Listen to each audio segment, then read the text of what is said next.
Hujater Kristen Edis Sidabutar alias Edis TV mengaku 13 tahun belajar Al-Quran, tetapi dia tidak paham makna rob dalam Al-Quran.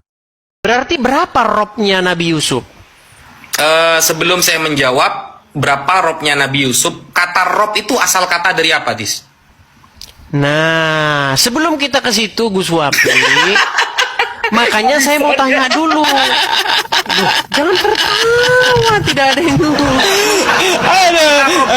Ya, kita Gus Wapi, ngaji di dari sini- lafadznya ya. Kata rob itu berasal dari kata apa? Arbab. Arbab Arbaban. itu jamaknya.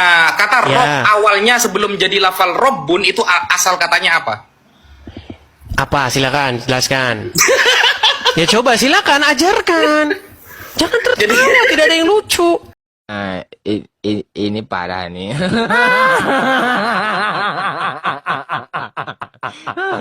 Tenang, tenang.